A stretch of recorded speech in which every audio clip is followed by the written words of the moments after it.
There has been an 80-year cover-up of the existence of non-human intelligent life, covered up by elements of the U.S. government. But this past Friday, the first tranche of evidence was released to the public. The evidence is absolutely clear that there is some form of life with advanced technology. They're all over the place. But the people involved in gatekeeping this information don't think the public can handle the truth. People have had their lives threatened. A lot of them are afraid to come forward and tell the White House what they know. And this has been kept from even sitting president. And I've interviewed high-level intelligence officials and government officials, and there have been UAP crashes over the years, and in some cases, the crashed crafts had the bodies of non-humans in them. And now we have people on ships seeing these things enter the water. It's seen enough times under enough different conditions that we just have to accept that it's real. So what exactly is inside this report? We have so many sightings, even access to materials. And there's a number of files, reports, video, and still images that were declassified. And the most notable piece of evidence in there is this.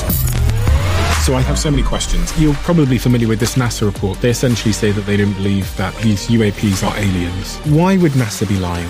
Is there a reason why this stuff hasn't been captured on like an iPhone? Are they currently living amongst us? And then do you trust the Trump administration to release all of the available information? I think eventually we'll get to that moment that we've all only seen in movies where a sitting president steps to a microphone and tells the world we're not alone in the universe. Guys, I've got a favour to ask before this episode begins. The algorithm, if you follow a show, will deliver you the best episodes from that show very prominently in your feed. So when we have our best episodes on this show, the most shared episodes, the most rated episodes, I would love you to know. And the simple way for you to know that is to hit that follow button. But also, it's the simple, easy, free thing that you can do to help us make this show better. And I would be hugely grateful if you could take a minute on the app you're listening to this on right now and hit that follow button. Thank you so, so, so much. Dr. Harold, Dan, I wanted to have a conversation with both of you today because you are two of the most popular voices online on this subject of UAPs, which is unidentified anomalous phenomena. Right, yeah, exactly. It has been in all the news recently because Trump, a couple of days ago, released 400 classified files containing videos and photos and different reports on this subject of UAPs. Now, I don't have an opinion. I honestly haven't gone that far down the rabbit hole on this subject, but I wanted to have the conversation with both of you because you do have opinions. So, starting with you, Dan, what is your background? And as it relates to the subject of UAPs, what is it that you believe that most people don't know or understand? My interest in this topic comes from my childhood. And so over the years, I read every book on the topic, watched every doc. I always wish someone had made a super serious, credible, sober documentary that only interviews people who have direct knowledge of this topic as a result of working for the U.S. government. And so got into producing. As I was getting access to high-level intelligence officials and government officials before I even filmed, really quickly learned how serious and real the situation is and how serious it's treated behind the scenes. And, you know, I made this movie, The Age of Disclosure, in secrecy over 3.5 years. And I would say the headlines that I learned that the average person doesn't know is that there has, in fact, been an 80-year cover-up of the existence of non-human intelligent life. It has been covered up by elements of the U.S. government since at least the late 40s. Other nations have also covered this up. And the other major headline is that the people within the U.S. government that have been gatekeeping this, they've also been involved in a high-stakes, secret Cold War race with adversarial nations like China and Russia to reverse engineer this technology of non-human origin. And the stakes couldn't be higher. Those are the two massive headlines. And I'm proud to say when the film came out, it created a national conversation at an unprecedented level. And it led to President Trump issuing this directive in the middle of February, super unprecedented historic directive, instructing federal agencies to start declassifying evidence they have of non-human intelligent life and UAP. And then that process began this past Friday. The first tranche of evidence was released to the public. And during the process of producing this documentary, who did you speak to? I got access to the highest levels of the government, military, and intelligence community. My interview subjects range from Secretary Rubio, who's also our national security advisor now, White House National Security Council members, Navy fighter pilots, admirals, generals, a former Secretary of Defense, the leadership of all the recent classified U.S. government UAP investigations. Every single person is extremely credible. Hal is one of my interview subjects. Hal's one of the most senior scientists to work on this topic for the U.S. government in classified projects. And him and all these other people I interviewed, they had a lot of information they could legally share over the years, but they were always discouraged from doing so, and they never really had the opportunity to comfortably do it. No one wanted to be the one guy out on a limb saying something extraordinary on CNN or Fox or 60 Minutes and then being subject to the pushback and the ridicule. And so when I realized that, I started socializing a plan for how to step out of the shadows arm in arm with safety in numbers. I'll pick up on that point there where you talked about safety in numbers. Hal, he mentioned you there. You were part of the documentary. I saw you as well in the trailer of the documentary. What is your background and what reference points are you drawing on to speak on the subject of UAPs and UFOs, etc.? I'm a quantum physicist. I worked for the National Security Agency, for various organizations in the intelligence community like CIA and so on. And so as part of my technical work, I was also a consultant, chief science advisor to Robert Bigelow of Bigelow Aerospace. He's really quite a titan. I mean, he has 2 space stations orbiting the Earth. So anyway, those people who are in the space business and they're moving out into space, they just can't help but wondering, what are we going to run into when we get out there? As a science advisor to him, it turned out that the Defense Intelligence Agency came forward and said, we need to find out really what's going on in this so-called UAP area. So you worked with someone called Robert Bigelow. He's the guy who knows everything about what is possible in terms of aerospace technology and anything that would be in the air or space, simply put. One day, one of his colleagues comes to his office, pulls him into a skiff, and shows him a video that Air Force security guards took over a nuclear weapons site.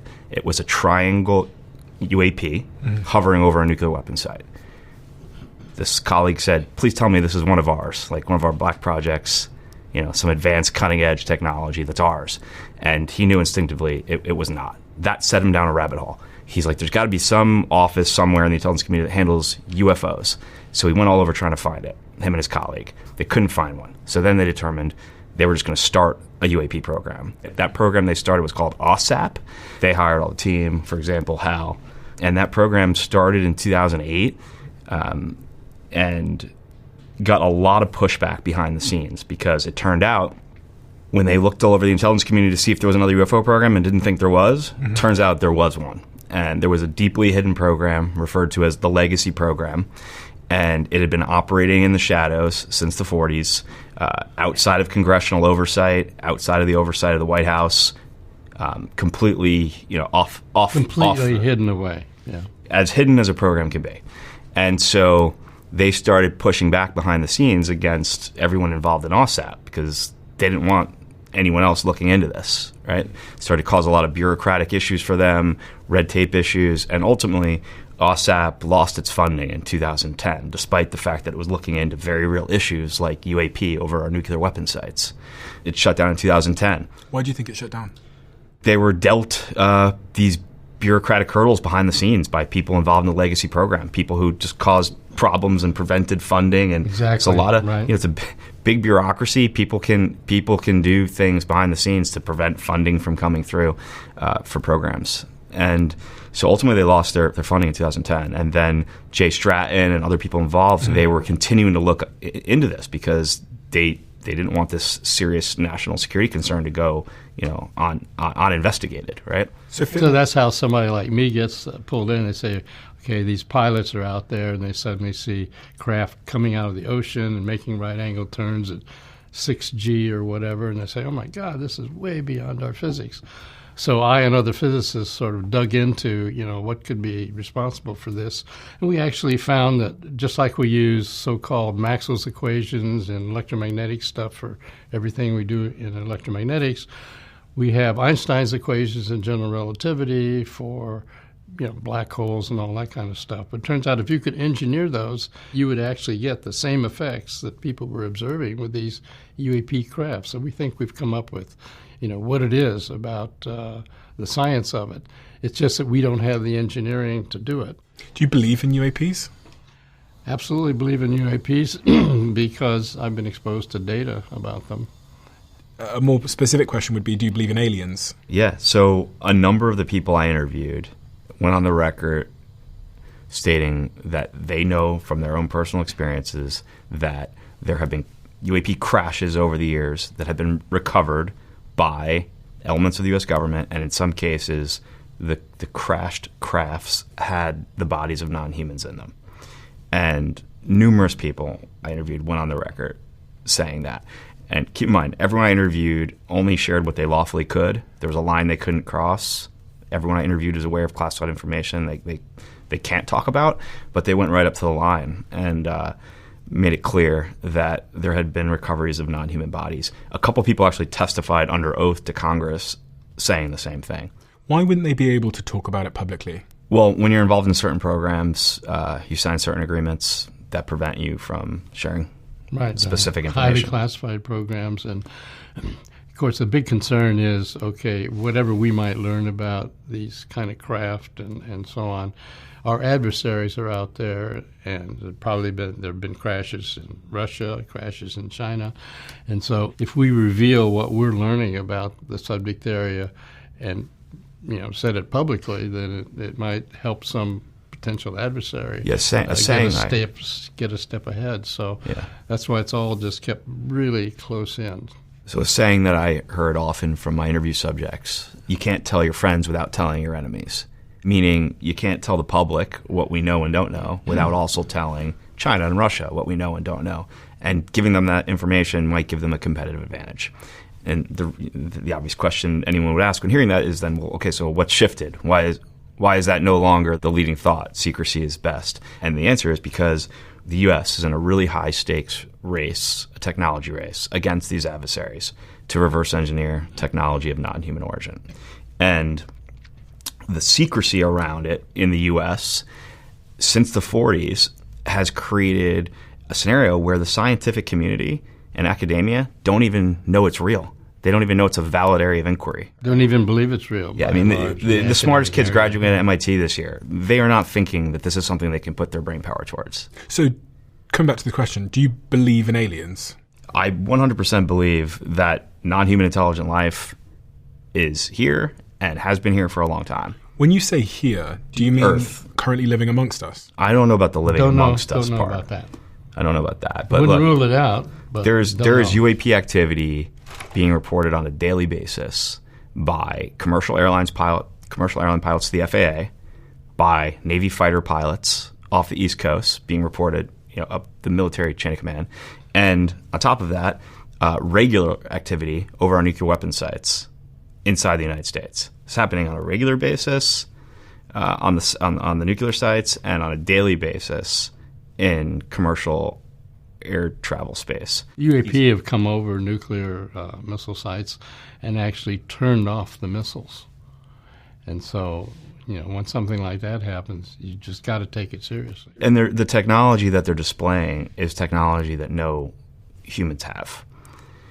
And again, there has been some crashes, and in those crashes, there have been the bodies of non-humans. How do we know that? How do we know that in those crashes they've recovered bodies of non-humans? The whistleblowers basically coming forward from the program. So the basis of that evidence is that some people have said it.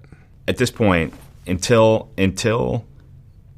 previously classified information regarding crashes and recoveries is declassified, until that happens, the best we could hope for is credible people putting their reputation on the line to tell you this is what's been happening. Did someone during your process of making the documentary who had seen non-human life, non-human intelligence, tell you that?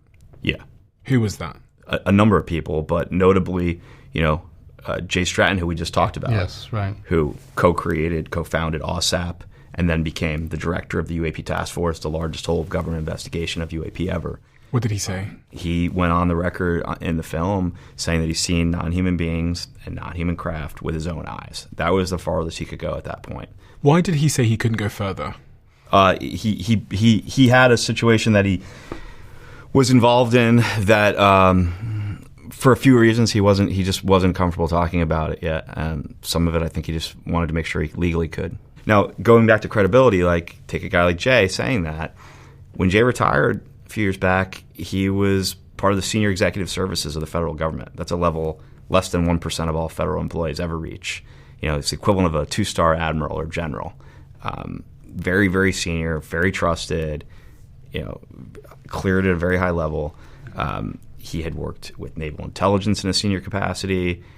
He had worked with the CIA. He had worked with the Defense Intelligence Agency as the head of Air and Space Warfare. He's a super serious, credible guy. Yeah. And he's putting his reputation on the line to share this information to the extent that he legally could and comfortably could. And when you asked him why the world doesn't know this stuff, in his view, what would he say? There's a lot of reasons. I mean, certainly the idea that we can't tell our friends without telling our enemies has been a driver. To recap the reasons for secrecy, I actually believe it's better to kind of start from the beginning. When in 1947 there was a crash at Roswell of non-human origin, and RAAF captures flying saucer on ranch in Roswell region. That's right. And then this is the image of their cover-up story, trying to show a weather ballooner. Yeah, so multiple people in my film go on the record saying the Roswell crash really happened. Technology of non-human origin and non-human bodies were recovered. If you put yourself in the shoes of the military and government at that point, like put yourself in Truman and Eisenhower's shoes, you're just coming out of World War II.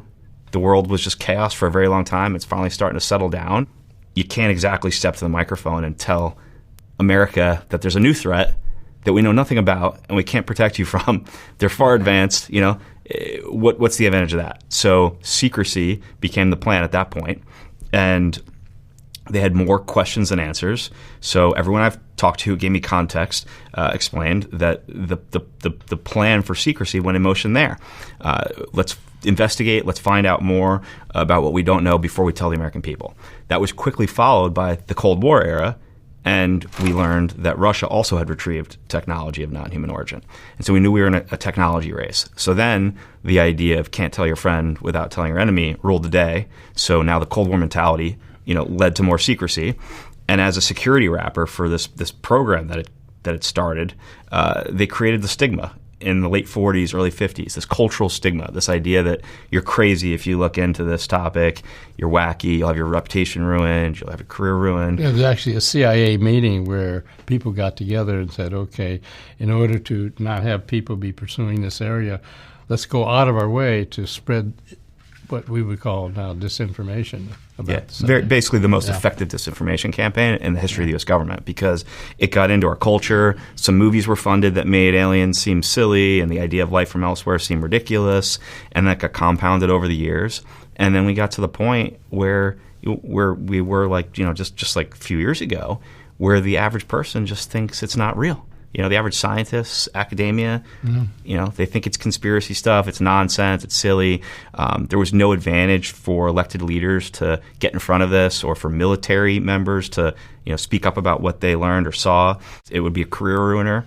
And that started to shift several years back when Jay Stratton and Jim Lukaski, when they put together OSAP in 2010, and they started to go out there and collect data and get evidence, and they started to actually share it with the Senate Intelligence Committee and the Senate Armed Services Committee.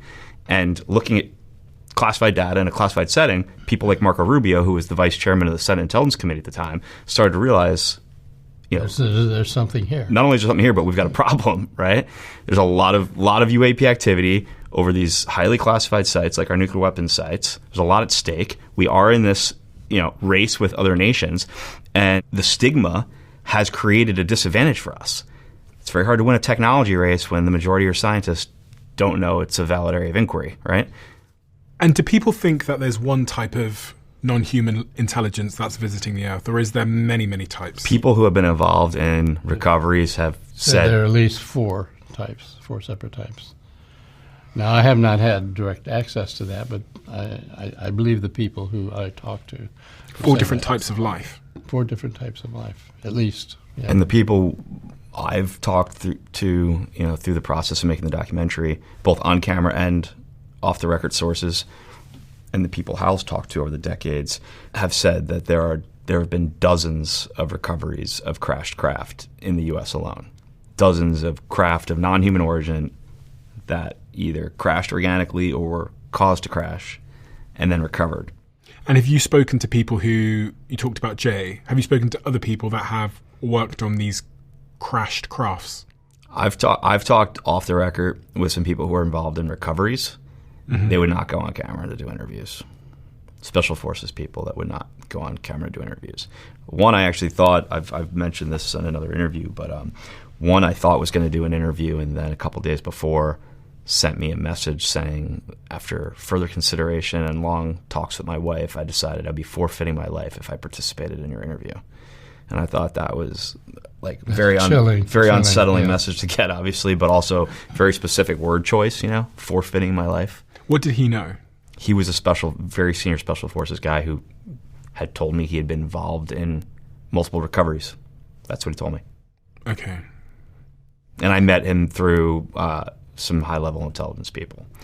Early on in my process, I got connected with the Senate Intelligence Committee and the Senate Armed Services Committee, and they had on their own learned the reality of the situation through the work of OSAP and then ATIP and then the UAP task force and through their own intelligence channels.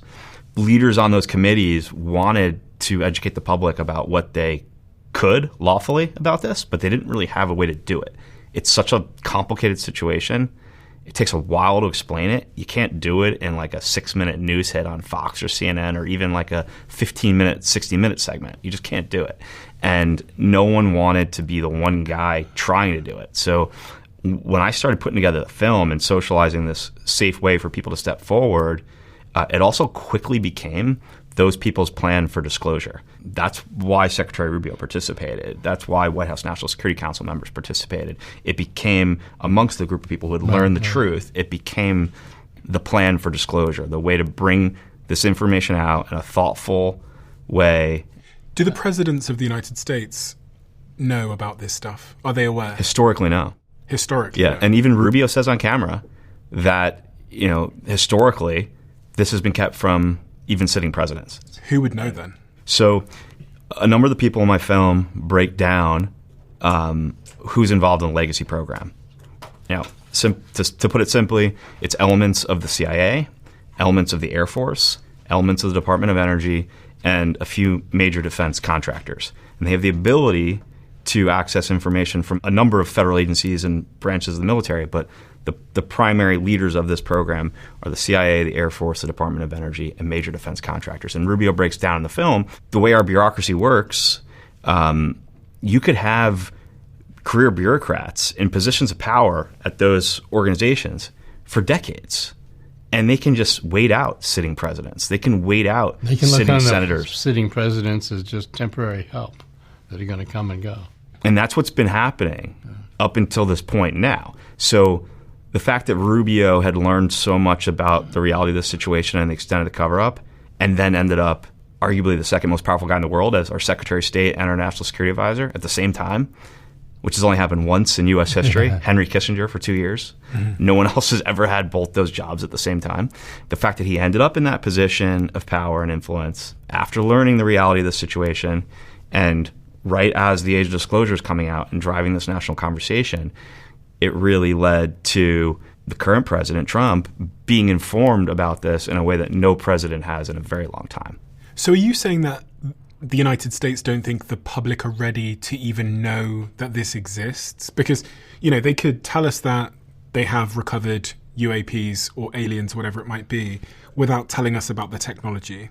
They could, and I think we're going to get to that point. Yeah, I think they were trapped in this system that had grown up, and people behind the scenes working in the classified programs said, well, we don't know how the public is going to respond, so let's be safe and let's just keep it in-house. Do you think Trump believes that there are aliens? Because I was looking at some of his quotes, and he said, well, I don't know if they're real or not. I don't have an opinion on it. I never talk about it. A lot of people do. A lot of people believe it. Barack Obama said that aliens are real. Well, he gave classified information. He's not supposed to be doing that. You know? So aliens are real. No, I don't have an opinion on it. I never talk about it. A lot of people do. A lot of people believe it. Do you believe it, Peter? Well, if the president can declassify anything that he wants to, so if you want to make an announcement. I may get him out of trouble by declassifying.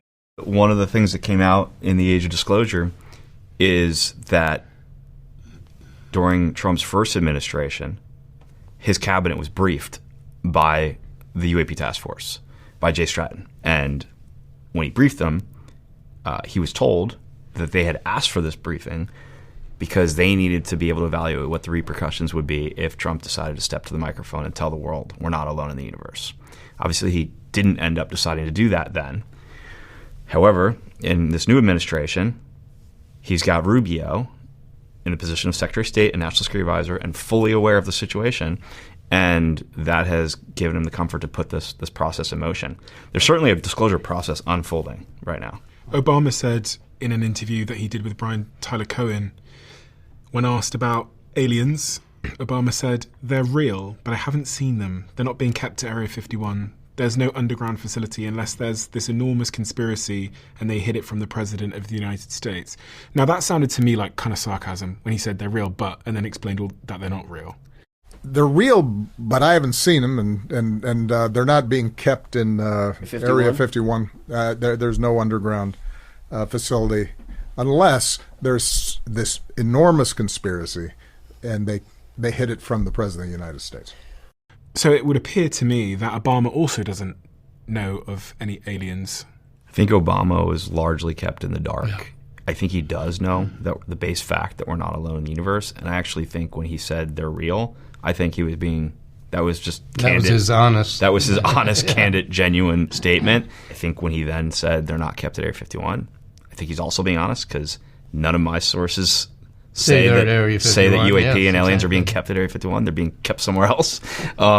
So I think he was being honest there. And I think when he made the comment of unless there's a giant conspiracy, if you watch the tape, he like sips his cup and raises his eyebrows. He said, I think he knows there's a giant conspiracy. That's the truth. The following day, Trump was asked about that on Air Force One, and he responded saying Obama revealed classified information and he shouldn't have said that.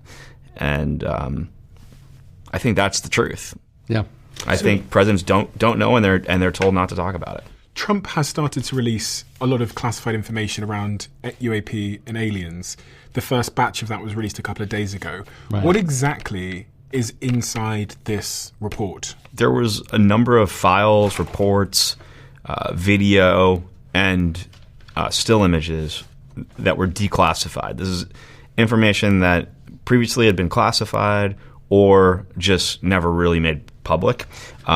This was just the first tranche of what will be released. The most notable piece of evidence in there is an image, a still image from the 1972 Apollo mission. It's an image of a triangle, a seemingly triangle-shaped craft hovering above the moon and above the astronauts, and the image was taken from the lunar module.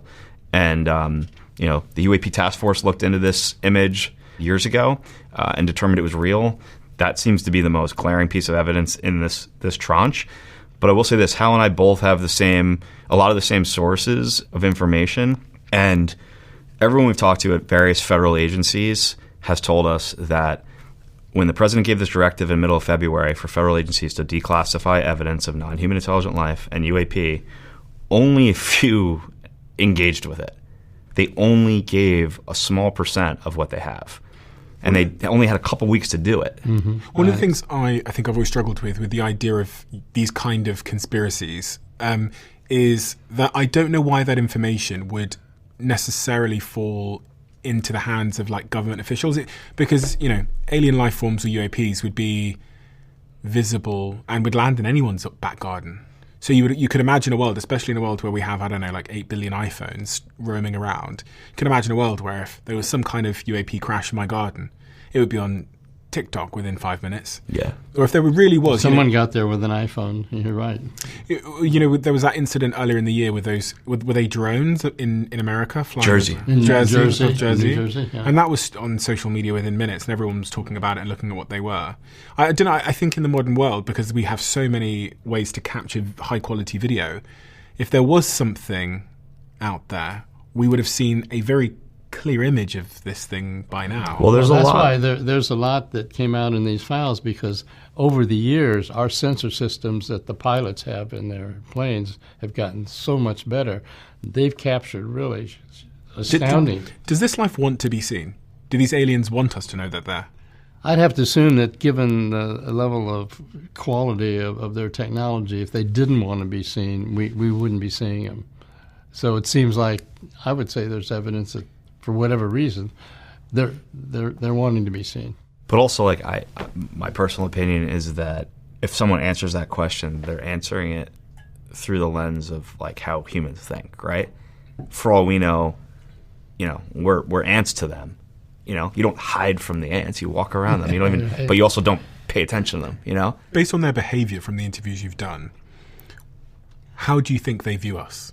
I honestly feel like the dynamic is, we are very, very far below them on the food chain. Hal makes an analogy in the film. He says, the ants in your tree line in your backyard, they could be there for generations. You never think about them. You walk around them. You're not hiding from them, but like they're there and you don't really care, right? But what happens if they evolve one day and out of nowhere they figured out how to get into your house and they've beelined under your door and they're in your living room, right? We might have evolved technologically over the last 80 years since we cracked the atom so quickly that we're now, the equivalent of the ants showing up in their living room. Like all of a sudden, danger. Yeah. All of a sudden, this warring species, this violent species, humans, we progressed so quickly. We went from no real technological progress for a very long time to cracking the atom and then figuring out nuclear technology and then continuing to increase, our nuclear technology development.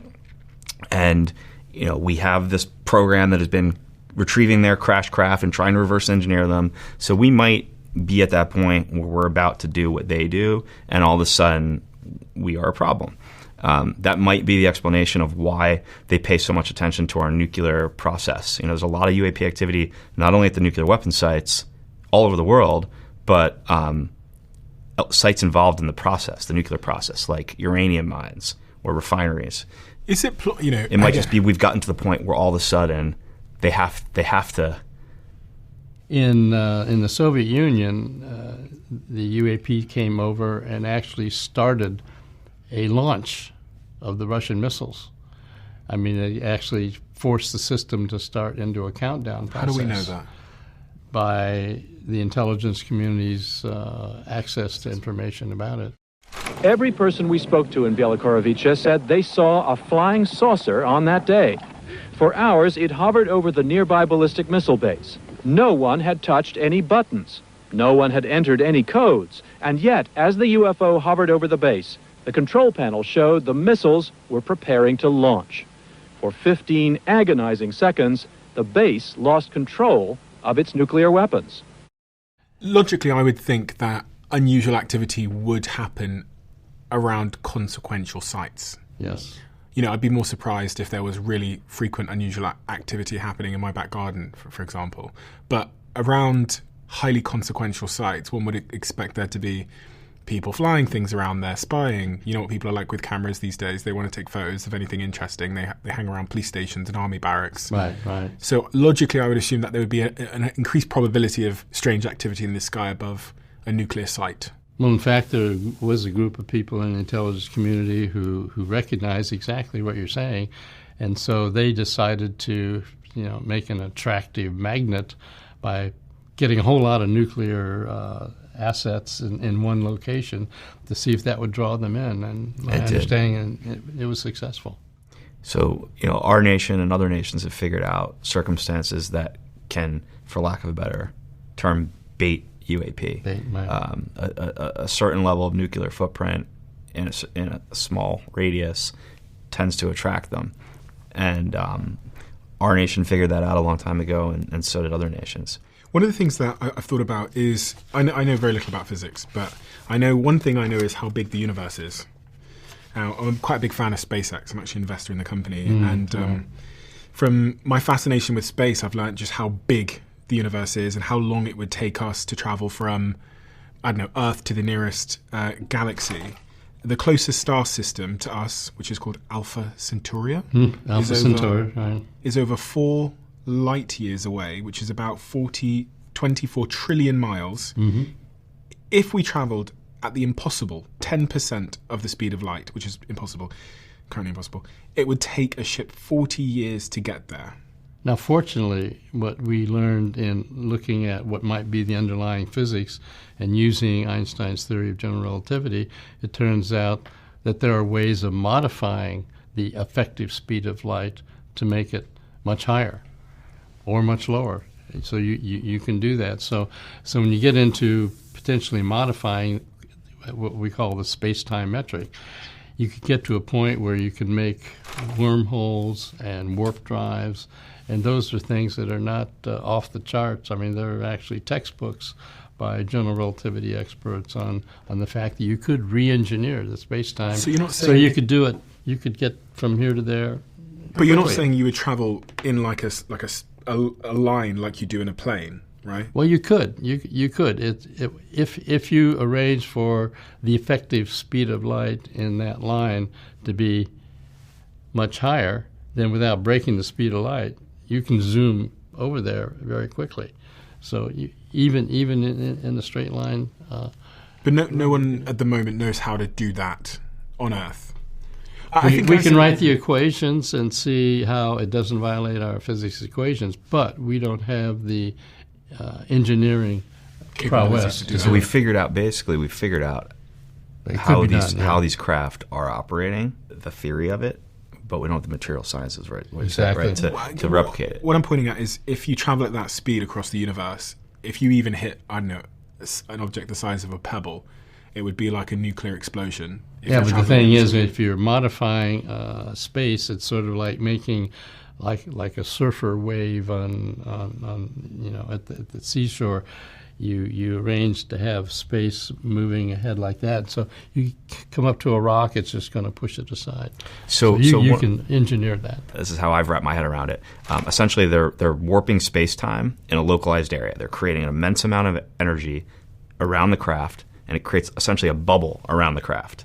And that bubble separates the craft from the environment around it. Mm-hmm. So the environment has no impact on the craft. That's why we see transmedium travel, like a craft going smooth from space to air to the water without even a splash.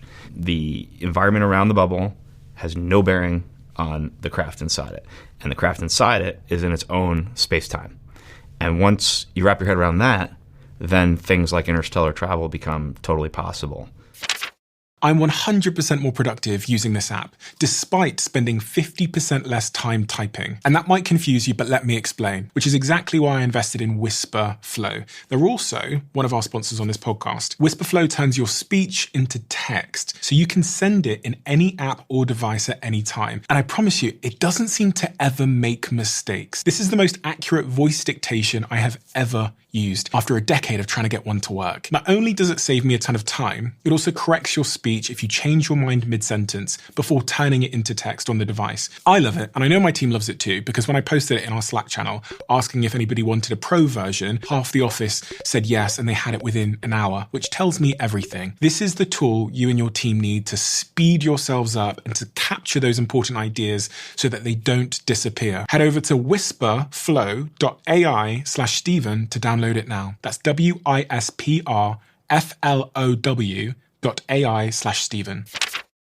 I run multiple companies that have multiple sales teams. And one of the things as a founder of a company that's often confusing is you find it hard to figure out where sales are. So about 10 years ago, I started using Pipedrive in my former company. And it's also the reason why I switched over all of my commercial teams in my current media company called Stephen.com to use Pipedrive as well. Not only do they sponsor this show, but they've been an incredibly effective way of scaling our sales engine over the years. Pipedrive is an easy to use intelligent CRM. And at its very core, it makes your sales process visible through one dashboard, a visual pipeline showing every deal, what stage it's in, what needs to happen next, and it's all in real time with no delay. It doesn't magically close the deal for you, of course, but it does replace complexity with clarity. If you want to join over 100,000 companies already using Pipedrive, you can use my link for a 30-day free trial with no credit card payment needed. Head to pipedrive.com/CEO to get started. That's pipedrive.com/CEO. I'll see you over there. One of the paradoxes with this is they appear to be so advanced in their physics and their technology, if I should call it that, but at the same time they seem to be crashing a lot, which is a bit of a paradox. Actually, some of them have not crashed, but have been simply left in the desert, sort of like a gift or a donation.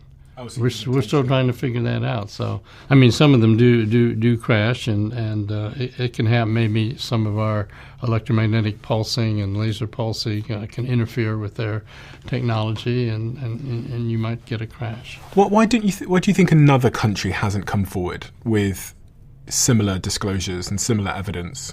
I actually think there's a really simple answer for that. I think our allies follow the U.S.'s lead, right, and I think our adversaries, primarily China and Russia, have no reason to go public. They don't have the same sort of societies and dynamics. Like, Xi can do what he wants anyway. What's the advantage to him? Same thing with Putin. There is no advantage. And when you look at it that way, you really quickly get to this is the way it is for that reason. They did a study in 2026 and found that 45 planets are likely capable of supporting life. They called this the habitable zone, out of more than 6,000 planets discovered so far by NASA. There are approximately 1 trillion galaxies in the universe, and within these galaxies, 100,000 planets could potentially host life, according to Oxford University. Now, I believe that if you think about the entire universe, I believe that we're not the only life in the universe. Yes, right. I think that's a very scientific conclusion. Probabilistically, it would be pretty incredible if we were. I mean, it's almost inconceivable that we are. The question of whether that life has been here is a question that for me is still a big question mark. Because I think Elon, whatever you think about Elon, he is someone that seems to just say what he thinks. And this is part of what's caused his companies a lot of problem, is he seems to be pretty unfiltered. He has been asked multiple times as well if he believes that there are aliens in our galaxy, and he has said on multiple occasions that he doesn't believe that to be the case. And he's launching rockets all the time. So he said, I heard him say, if anyone should know, it should be me. Do you think he knows? I think that you can't operate in space at the level he does, or operate as a contractor at the level he does, without having clearances that require secrecy. There's all kinds of levels of secrecy. Everyone knows the word classified, right? There's classified projects, but there's also black projects that are unacknowledged special access programs where you literally, by law, are required to not acknowledge the existence of the program or anything it does. That's literally the anything it knows. Yeah, that's literally the whole. They're literally referred to as unacknowledged special access programs. That would mean if you're involved, his team as well. So if you're involved with an unacknowledged special access program, and someone asks you about it, you have to say you have no idea what they're talking about. And all of his team, if they are a part of the program, yeah. But just because someone's read it on an unacknowledged special access program doesn't mean all their employees are. Elon said that we have 9,000 satellites up there. He's referring to his company Starlink, and not once have we had to maneuver around an alien spaceship. He argues that if aliens were constantly visiting Earth, the aerospace experts who watch the skies every day would be the first to know. Well, look, NASA also has said for decades that they had no evidence of extraterrestrial life or UAPs, and last Friday, the federal government released a photo of a triangle craft hovering over the 1972 Apollo space mission. So somebody's not being honest. Right. Which also implies a lot of other people know things that they haven't revealed. I think I've heard you say before, Hal, that you think this intelligent life actually exists amongst us. Yeah, the quote was, they are not occasional visitors. They live secretly alongside humans, but with advanced technology. We have so many sightings and so many even access to materials and so on. I mean, they're all over the place. 65% of Americans believe intelligent life exists on other planets. 40% of people say military-reported UFOs are probably evidence of extraterrestrial life, according to Pew Research. And 30% of Americans believe UFOs or unidentified flying objects are probably alien ships of life form. And 47% of Americans believe aliens have definitely or probably visited Earth at some point, according to YouGov. Half of Americans believe that UFOs/aliens have definitely or probably visited life at some point. Quite a lot of people. Well, you see the Age of Disclosure film and the people that came forward. I mean, you had Clapper, head of the Office of Director of National Intelligence, and Senator Rubio at the time, now in his elevated position and so on. You now have people of real quality, and you know they're not lying, and they're coming forth and saying, this is real, and we got to deal with it, and there's a lot we don't know about it. Could you be wrong?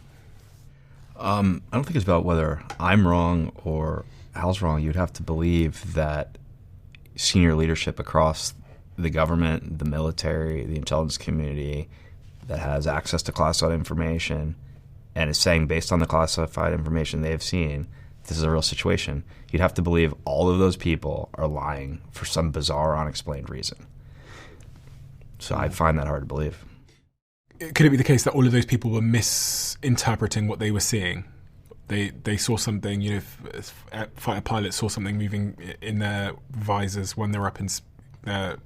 Not really, because in some cases that could be the case, but then when you have actual materials, crash craft, bodies that aren't human. Also, a lot of these sightings, they're now in the process of, the White House, cabinet members are in the process of identifying where the evidence exists within federal agencies and the military so they can get access to it themselves and then determine from there what can safely be shared with the public. I think once they get their hands on more evidence, then a plan will be put in place for telling the world this conclusion. And I think it's like we're close. Fait accompli, basically. Like, it's going to get to that point relatively soon. If we get to that point and you get personally invited in to wherever they're keeping these materials and you get to see every single file that exists, and as you go through those files, you realize that a lot of what you've been told is not true because there's other explanations. How would it fundamentally change the way that you see the world? Some of the UAP we've seen, like take the famous, everybody knows, the Tic Tac UFO, right? That Commander Dave Fravor, the Navy fighter pilot, interacted with in 2004, right? I'll put that on the screen for anyone that hasn't seen it. Great. And so take that UAP, for example. Multiple data collection systems, and Commander Dave Fravor, a legend in the Navy, Top Gun guy, commander of an entire naval strike group, right? Like, total badass, legend of a guy. He sees this with his own eyes, and a bunch of data collection systems capture data confirming it's real. This UAP went from hovering above the ocean to instantly being at 80,000 feet, which is the entrance to space, right? And it did that maneuver all afternoon. The amount of energy required to do that is so bonkers. No human beings have the ability to create that much energy, right, in a localized area for an aircraft. Right. And so, to answer your question, if we find out, the unthinkable, that this is not non-human intelligent life, that some humans have figured out how to crack that technology and did it as recent as 2004 when the Tic Tac incident happened, that would be even more mind-blowing than accepting that life from elsewhere is here and has been here a long time, because that would mean that some group of humans leapfrogged the rest of all of humanity technologically by thousands of years and then seemingly did nothing with that. Or it could be something else. That's the nature of unusual things. They become great stories. So I think in the case of the Tic Tac incident, again, what I'm trying to do is interrogate this from all angles. Could it have been something else? Look, could it be any isolated event like that, you could do the whole could it be this, could it be that thing, but it's the you got to take a step back and look at the collective. It's one report like that after another from credible people since World War II. During World War II, pilots were seeing what they called Foo Fighters, like these orbs that would move alongside our fighter jets, right? Like they would they would move in line with them. And now we have people on ships seeing these things enter the water and then moving at impossible 450 speeds, knots or something, which no human being could As far as do I know, it. our fastest submarines go like 50 miles an hour. Yeah, something like These that. things are going hundreds of miles an hour under the ocean. So these craft are transmedium. They're seen in space, they're seen in the air, they're seen underwater. There's just too much activity to ignore it. Yeah, and that would be a hard one to say, well, is there some sonar thing that makes you think something is doing that? But it's seen enough times under enough different conditions that we just have to accept it as real. Is there a reason why this hasn't been captured on like an iPhone? In 4K? There's been a lot of stuff captured on phones and video cameras. In that scene in The Age of Disclosure that I mentioned where Hal and some of the other people break down how these things are working, and they describe that they're creating a warp bubble around the craft. That warp bubble also makes it very hard to get a clear video of something because you're taking a photo or a video through essentially a space-time barrier. Yeah, space-time barrier. It's like the equivalent of taking pictures of trying to take video of like koi fish in a pond from above the water. It's going to look all distorted because you're going through the water. If you're trying to video or take a photo through this bubble, it makes it pretty hard, and then you end up with the kind of videos we see. You're probably familiar with this NASA report that they produced on UAPs, Independent Study Team report, where they essentially say that they don't believe that these UAPs are aliens. Why would NASA be lying? Like all these big bureaucracies, there's people who are aware of the truth, and then there's people who have the truth kept from them. Or, one of the people I interviewed was Mike Gold, who was on the UAP, the NASA UAP task force, and he talked about how that effort was flawed from the start. They didn't want to have a result that said NASA has all this information that they've kept from the public. They wanted the result that they landed on, which is there's nothing to see here. And they were really discouraged from, for example, the that image of a triangle, what clearly appears to be a triangle craft over the moon. Mm-hmm. They were told not to include that in their report. Like they were not set up to tell the world the truth. In your view, is it possible that aliens aren't real? Is it possible? I think I personally would pass that at this point. So you think it's impossible? Yeah, using the term alien, has a certain connotation about it. So we can certainly say, the evidence is absolutely clear that there is some form of life with advanced technology. If you want to say, well, what can I prove about it? Well, those are still unknowns that we're trying to suss out. I got access at a very high level of the government, the military intelligence community, and there were a lot of people who talked to me off the record that wouldn't go on camera. There were a lot of people who couldn't tell me about classified information and want to know classified information, but they all made it very clear, not just on camera but off the record, that there is evidence at a classified level that is clear as day. Like some video taken when like the bubble is turned off and you can see a craft of non-human origin, clear as day. And there is evidence of the technology that's been recovered and of these bodies. And if you put yourself in my shoes, when you have so many senior people across the military, government intelligence community telling you this, it's really just impossible to ignore it. Especially when most of them aren't even friends. They're not like ideologically aligned or politically aligned. They're all just different groups of people. I'm less compelled by eyewitnesses. Yeah. This is the problem because I'm such a big true crime fan. You hear about all the bloody cases where eyewitness said this, and then they find out the serial killer wasn't that person or that thing didn't happen. So, and I also just have my own experiences of like thinking I saw things when I was younger. Here's an interesting thing you just made me think of. So in the film, Rubio and General Jim Clapper, yes, two people who are completely ideologically and politically opposed to each other, made the same really intelligent point. And they both have knowledge at a classified level of this situation. They both said a problem we as humans have is that there's something in the human psyche that says I cannot wrap my head around or prepare for things I haven't seen or experienced, right? And time again throughout history, that has proven to be like a human flaw, right? Rubio goes on to say that the greatest intelligence failures in U.S. history come from a lack of imagination. And he cites a few examples. He says, we never would have imagined the Japanese could figure out how to get torpedoes through the straits and hit us at Pearl Harbor until they did. He says, we never would have imagined terrorists would fly to the homeland, learn to fly commercial planes, and then use them in a terrorist attack until they did, right? He says some other examples too. But time and time again, not wrapping our head around a set of circumstances that, and using our imagination to think about what might happen or what might be happening, it's bit us in the ass. And he ends his line of thought by saying, lack of imagination leads to strategic surprise, like Pearl Harbor, like 9/11. And sometimes strategic surprise changes the course of history. Mm-hmm.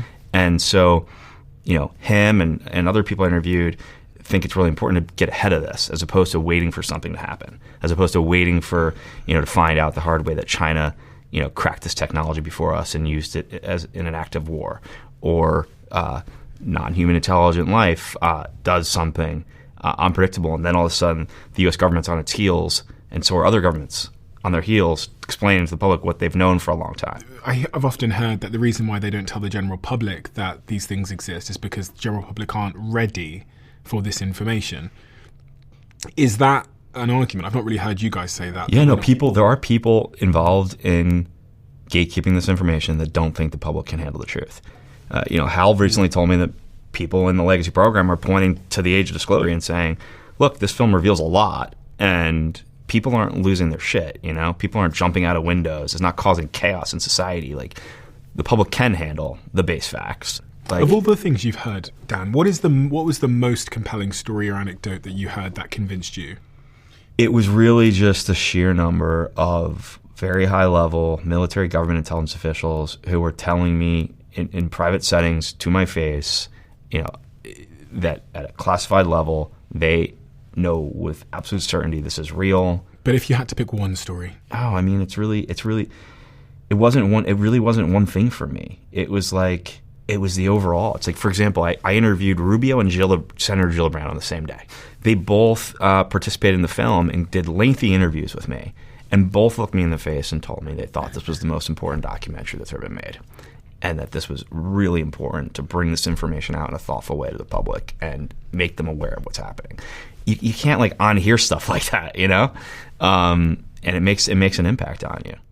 What about you, Hal? What was the most persuasive thing that tipped you over the edge from maybe being agnostic to believing that there are non-human intelligent life amongst us? Well, it's looking at the technology, which is so advanced that I'm essentially certain that no us or our adversaries could have made it. So somebody actually made it, and it has to be somebody who knows a lot more about physics than we do. I mean, there's nowhere to go but to say, okay, there's somebody who is way beyond humans to develop that kind of technology and display it. Of all the evidence that's been released and all of the rumours and videos and, going back to the crop fields that we used to hear about many years ago, presumably there's lots of this stuff that you don't believe, that you think is nonsense. Oh, there's definitely tons of that. Tons of reports that are that when you look into them seem like bullshit, for sure. Because, one of the things people often say is that alien encounter descriptions perfectly match the pop culture of their era. So people saw flying saucers in the 1950s after sci-fi movies popularized them, and grey aliens in the 1980s after books like Communion popularized them. And this kind of suggests that sightings are born from human imagination versus... Well, I think that's a reasonable place to come to. I think a lot of the reports that we get, we can generally set aside as being, just manufactured by humans who get caught up in this sort of a give and take on social media and so on. But nonetheless, when you really zero in on actual evidence of technologies and evidence of bodies, there you can't just say it's it's just social contagion. When I'm thinking about the technologies, when I watch the Tic Tac video, it's kind of blurry and I don't really know what I'm looking at. There's this thing moving around on the screen that's black and white, but I don't really know what I'm looking at. And I think this has always been the struggle with it, is we're so used to consuming content in high definition that we can clearly, and it appears to be the case that so many of these UAP videos are in the distance and kind of blurry and vague. So it makes them harder to believe. And I think we're all longing for a solid video. You talked about them going in and out of the water. how come someone's not got if someone like falls over, and we capture it all on camera these days, CCTV cameras on every high street, why is there not like a solid video of something going in the water and out the water? Look, multiple people said on camera they have seen with their own eyes classified videos that are indisputable. And some of them told me specifics, like that story I told you, the first video Jay Stratton was shown when he went down this rabbit hole. It was a triangle craft hovering over a nuclear weapons site. Air Force security guards had filmed it on a little VHS camera that they had. It was hovering long enough for them to do that. That kind of evidence exists, but it's just still classified. Will it be coming out, do you think? I hope so. I know this process is playing out right now where people like Jay Stratton are helping the administration find where the evidence exists so they can get their hands on it and then determine whether it can safely be declassified. Like, that process is definitely playing out right now. Do you trust the Trump administration to release all of the available information? I don't think it's a question of do we trust the current administration will release it. It's do we think all these federal agencies and branches of the military are going to turn over the evidence they have to the administration? That's the question. And the jury's still out on that. They're not right now. They're pushing back, and they're pushing back hard. And that's why the administration is working with people like Jay Stratton, who over 16 years has learned where a lot of this evidence is. They're working with people like him to find out where the evidence sits, who's gatekeeping it at each of these different organizations, and how to get to it. So they're doing a fact-finding mission right now.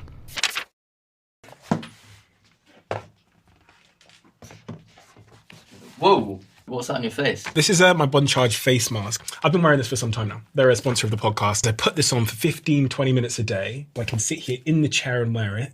Boosts my collagen production, helps with fine line blemishes, my complexion gets better, and then more people listen to the podcast because I look better. Professional grade equipment in such a small box. It's non-invasive, and having sat here with so many of the world's leading health professionals, there's various things that I repeatedly hear work and some things I'm a bit skeptical about. This is one of the things that almost all of my guests on this show have confirmed works. It is really, really, really effective. And they offer fast, free shipping worldwide with easy returns and exchanges, and you'll also get a 1-year warranty on all of their products. And they're HSA and FSA eligible, giving you tax-free savings up to 40%. And you can get 20% off when you order through my link at bondcharge.com/DOAC. That's bondcharge.com/DOAC. The deal applies site-wide.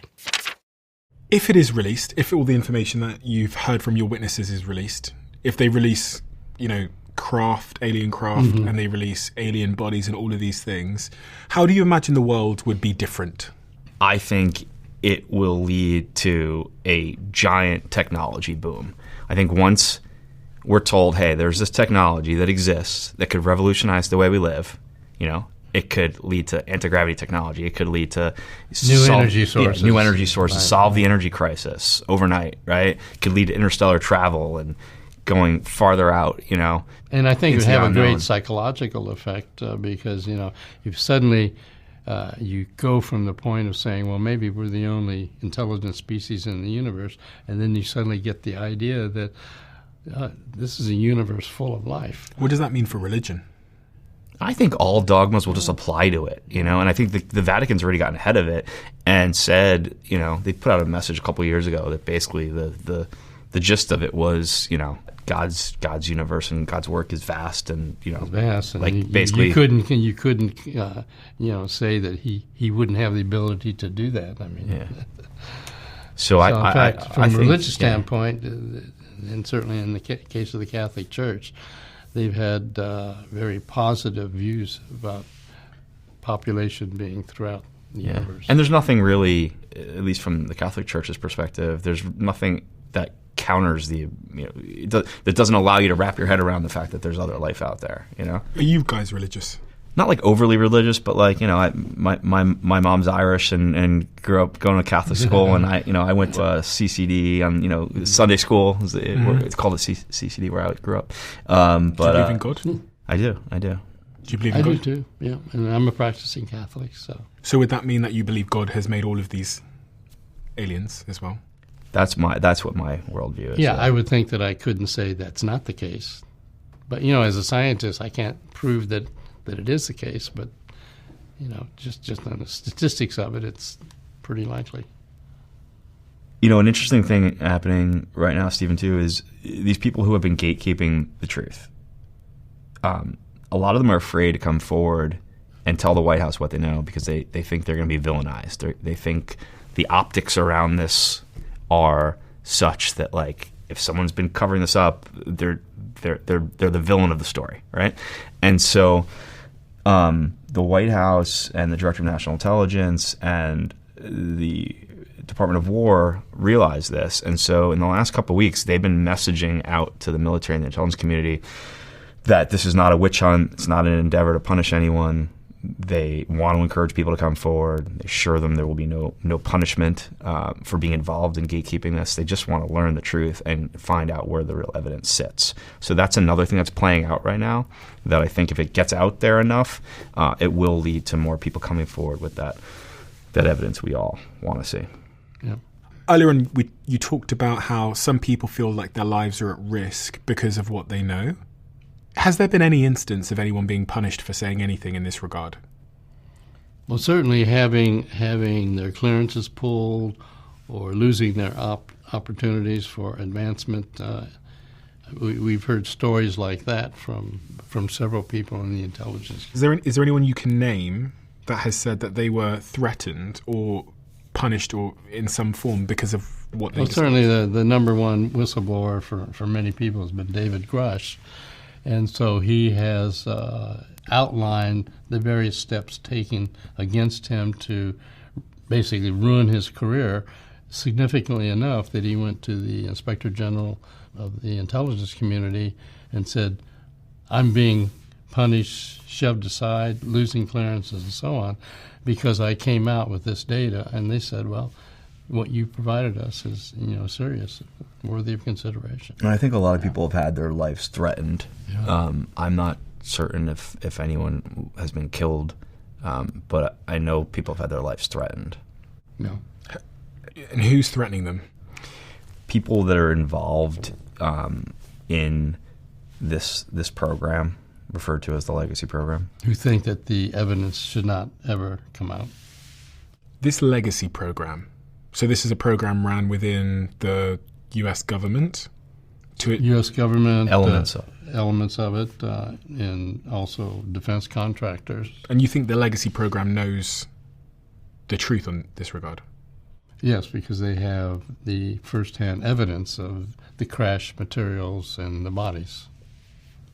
There's 80 years of data that this group has. And they haven't released or leaked that data for the last 80 years? There'd be no advantage. No one's hacked it? This program is the epitome of a special access program. I think this program is as off the grid as it could possibly be. It almost seems like there's nothing that eventually hasn't come to light that the government have done. Like, I've sat here and interviewed a lot of CIA spies who've told me the history of the CIA and this program that lasted for 12 years and then it comes out, and this program. And I mean, even some of the stuff that I've heard you talk about, Hal, around, what's it called? Remote viewing. Remote viewing. Yeah. Was that a CIA project? That was CIA. What is remote viewing?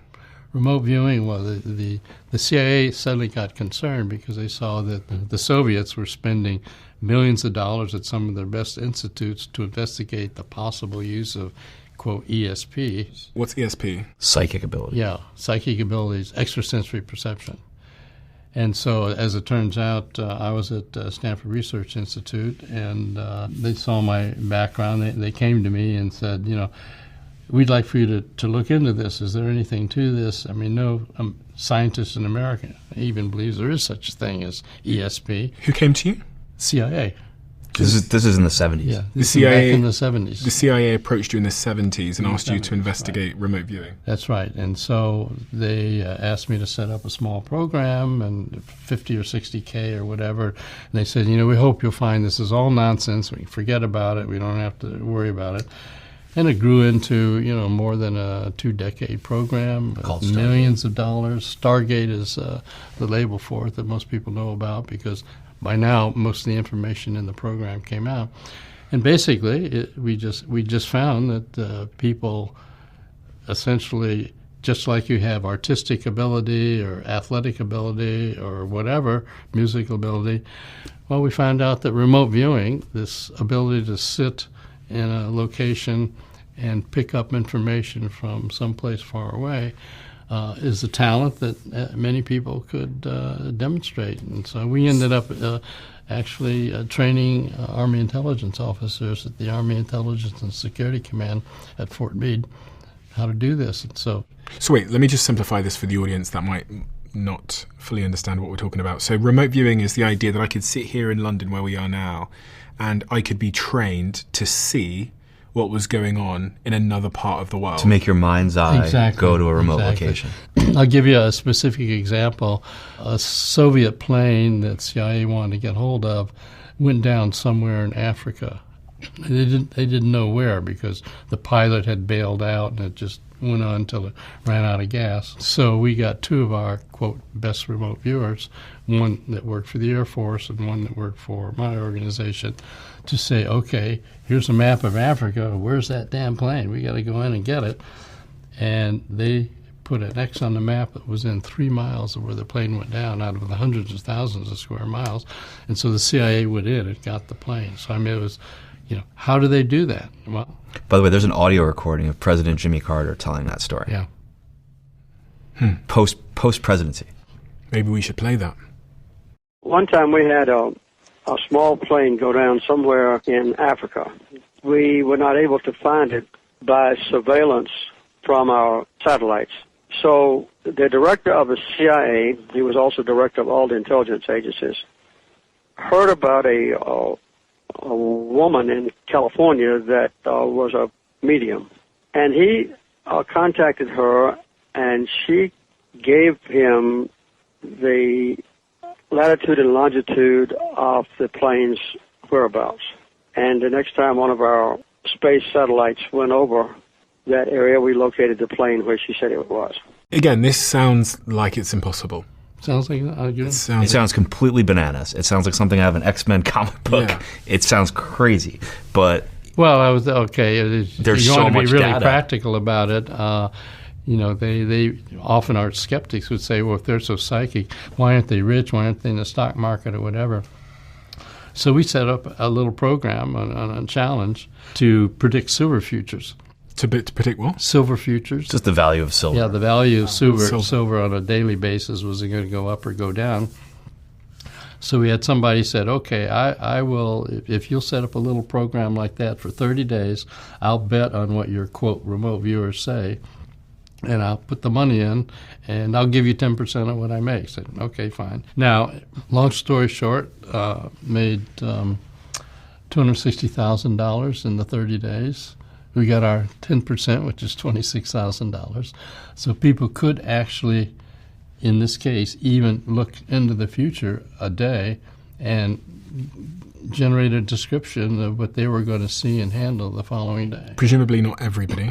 How many people did you have do that experiment? We had 7 in that experiment. And how many of them were successful in generating? 6 of the 7 generated really good data. So are those 6 of people now rich? Well, I don't know. Some of them may have followed up. Why were those 6 people picked?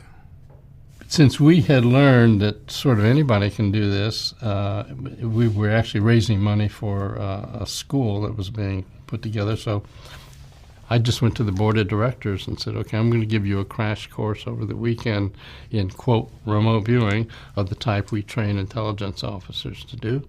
And so you're going to be it. So it was the board of the school? Yeah, board of the school. Yeah. Okay. They all knew what I did for a living, and so... This program, Stargate, got so much actionable intelligence from the remote viewers that Hal started briefing, at the time, the director of the CIA on a regular basis. Yeah, I briefed all the way up to Bill Casey, the director of the CIA. Yeah. So does it still exist, this program, in any capacity? Remote viewing? If it does, you wouldn't hear about it. Why? Because it would be a black, highly classified program. Why? Because we don't want our adversaries to know how we might be getting access to their data. You just told us. But people can not believe that, and that's fine. But aren't you under some sort of contract? Well, as it turns out, the CIA and DIA, also went to the DIA, that program finally got declassified at the level that was operating at, and that you can go to the CIA reading room and you can get all the documents on it. So your work was originally classified? Oh, it was originally a top secret special access program, yeah. There's a part of me that goes, listen, if people could do remote viewing and see, into other parts of the world or predict the things that you're saying, I mean, if it was trainable, everything, so life as we know it would be completely flipped on its head. I think it's unreasonable to think that when Stargate became public, the U.S. government stopped remote viewing. I mean, I wouldn't stop if I was the U.S. government. No. If it worked, I wouldn't stop. I think it just went underground, moved to a different agency. Yeah, went underground. So you were training people to do it, though? Yeah, we had people that we trained. Yeah. So train me. Okay, well, yeah. How do you train? Now, a number of the military intelligence officers that we trained have now left the military, and they do have training courses. Do you believe it? I do. At first, I thought it just sounded too much like something in a comic book, right? Mm-hmm. But the more I first read about Stargate and the declassified documents, started to realize how serious the government took it, and the more I learned about it through Hal, and then eventually, I really don't want to get into the details of this, but eventually I got connected with someone who has done remote viewing for the government, and they did a demonstration for me that blew my mind. Because you would think if anyone was capable of doing remote viewing, they could go on the internet and make one prediction or do one video that would be, proven to be true, and they would literally be considered to be a superhuman. Like, they would literally be, people would probably think they were a deity or a spiritual leader or something. Well, if one person could do it. What we found was that it seems to be an action that is just part of the human makeup. And so it isn't like they're a super deity or a godlike or really off the charts. It's something that people can learn to do, like they can learn to play the piano or whatever, for whatever reason. Maybe it was a skill set. Now we have new psychiatrists and neurophysiologists beginning to study, how does consciousness do its thing in the brain and so on, and are there elements of it once you get into quantum theory and quantum entanglement that would say you could have evidence, beyond just our physical structure. Like it could be rationalized with like a quantum connection, basically, the moving your mind's eye to another location, which also goes to Hal's life very interestingly. First was the Stargate stuff, and then he got into UAP, and the overlap that I find fascinating is some of these craft that have been found or crashes that have happened. The reports from people involved say that a lot of them don't have any control panels in them. Mm-hmm. Like they're basically empty other than seats, which suggests that maybe there's some sort of mind connection controlling these craft. I did wonder about the crafts. So I thought, if I was an advanced civilization, why would I, and I was that smart, why would I send life to these planets when I could just send the crafts? Why am I sending biological life when I could just send the... maybe they're manufactured biological life. Maybe they're the equivalent. Maybe they're not sentient. Maybe. Yeah. It's true. But the remote viewing stuff opens up a lot of possibilities. We, as part of this CIA program, we found that people could affect quantum devices that were totally shielded by superconducting shielding. Well, tell them that particular story. We there was a quote psychic, so-called, and so I brought him to Stanford, and I was skeptical at the time, and I said, okay, well, we've got this super experiment where there's a tiny quantum chip down inside of this electrical shielding, magnetic shielding, superconducting shielding. We want to see if you can affect it. And he did. This is supposed to be totally non-affectable by anything on the outside. In fact, it was developed by the Navy to just look for corks and stuff like that. And so it was supposed to not be influenced from the outside by anything.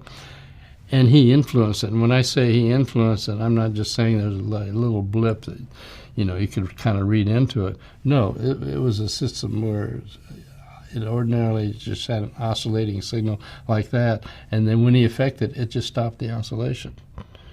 And then he can also make the oscillation go twice as fast. And of course, the poor graduate student whose life depended on this not being affected from the outside, really. But then that raised a big issue for them. That means, does that mean if we hide our documents inside of superconducting safes, the Russians might be able to? So actually, when we had détente, the American remote viewers got together with the Soviet remote viewers and traded war stories. Did experiments together for. I think I'm naturally skeptical because I'm skeptical with all things, but I'm often proven wrong. So my fiance, she believes lots of things I don't believe, and so frequently she's been proven right in those things that I remain open-minded to things in life because I've learnt to. So I think that's where I remain. I remain open-minded. And I think on the balance of probability, if you ask me, do I think there's other life in the universe? I think it would be crazy to say there wasn't. Right. But has there been life that has arrived here that we've recovered? I would need more evidence. Is there any... I think that's the right attitude. And we're hoping that with the release of documents that's starting to happen now, that you'll get that evidence. But in the absence of actually getting access to the evidence, it's very reasonable to be skeptical. Yeah, absolutely. I do think, though, that the current administration in the U.S. is so focused on following through with this directive the president gave to get all the evidence within the possession of the federal government, all the different agencies, the military branches, and then figure out what can be declassified. I think they're taking it so serious that we're gonna get to more tranches of more meaningful evidence, and I think eventually we'll get to that thing that moment that we've all only seen in movies, where a sitting president steps to a microphone and tells the world we're not alone in the universe. I think we're going to get there. I think so too. Just a matter of time. Does it change the meaning of life if that becomes the case? Does it mean anything for us as humans? What do you think the meaning of life is, Hal? And do you think we should change our behavior in any way, even if this moment does occur? I think if we found out that there were life throughout the universe, that it can be developed in all kinds of forms, then that makes us take a new look at, well, what does it mean to be human?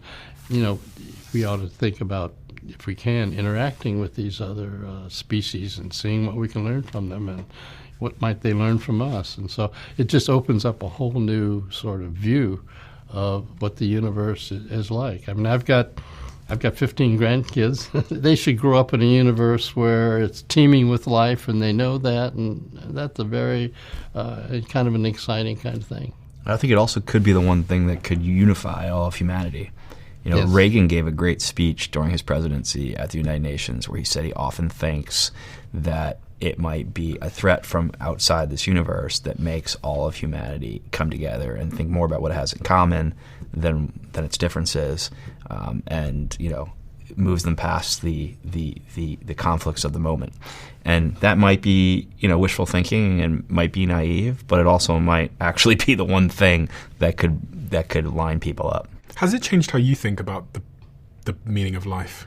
Between what I've learned about the reality of the UAP situation and the existence of non-human intelligent life, and what I've learned about, for example, remote viewing, it's made me realize that our sort of Western present-day view of reality is not complete. We think we know everything there is, to life and how things work, and we just don't. And when you're honest with yourself and you look back at history, all the times people thought that, they were proven wrong pretty quickly. Right. And so it's made me open to a lot more possibilities than I would have been just 10 years ago. I think it'd be a renaissance in our attitudes toward life and everything. Yeah. Are you both open to being wrong? Yeah, look, I should have said this early on. When I first started making my documentary, I was totally prepared to have people tell me, look, this is all bullshit. It was all cover for our classified projects. Did they? No one did. That was the crazy thing. Not a single person did. I was trying to pull it out of people. I'd be like, come on, this is like a black project and unacknowledged special access program, right? Like, just say nothing if that's the case. And they're like, no, dude, not even close. Like, it was over and over, and these weren't random people. These were like senior people on the Senate Intelligence Committee, on the Senate Armed Services Committee, leaders in the intelligence community, leaders in the military. And so, yeah, it's hard to ignore. Yeah. Well, Trump has released the first round of the UAP reports. So I guess in many respects, this conversation is to be continued. Yeah, Yes. yeah. And we have been told by our friends in government that the next tranche of evidence is likely to come out in the next 30 days or so. And it's going to be a rolling declassification process. So there'll be a lot more to talk about in the near future. Thank you so much for your time. Really appreciate it. I feel Thank you for your interest. curious. Yeah. Very, very curious. And I highly recommend people go check out your documentary. I'm going to link it below. And I think one of the great things about the documentary is the diversity of people you've spoken to, including Marco Rubio, who is now working alongside President Trump, and many others, including yourself, Hal. And other guests people like Jay, who I hope to speak to sometime soon. Cool. Okay. Thank you for having us. And thank you for bringing attention to interesting topics like this. I really do curious, think, Yes. you know, people like you are helping open people's minds. You know, in the past, you only had, it wasn't that long ago, there's only 4 TV networks, right? Yeah. And a small group of legacy media people controlled what people thought about, really. Mm-hmm. So people like you are opening up everyone's minds to other possibilities and other information. And so thank you. Yeah, it's interesting because, again, sometimes I think I have to remind the audience of like why I do what I do and why I pick the subjects that I pick. But it's honestly just what I'm curious about. And if something rises in public curiosity and it's in my own curiosity, then I'll speak about it. It's not an endorsement of me believing everything. It is just me wanting to learn more. Yeah. And I wish we lived in a society that was more open-minded generally to the people on the other side of the aisle or to subjects that are currently considered to be, I don't know, controversial or not. Because, it's not lost on me that my own very existence as a black businessman is in of itself something that was once a very controversial idea.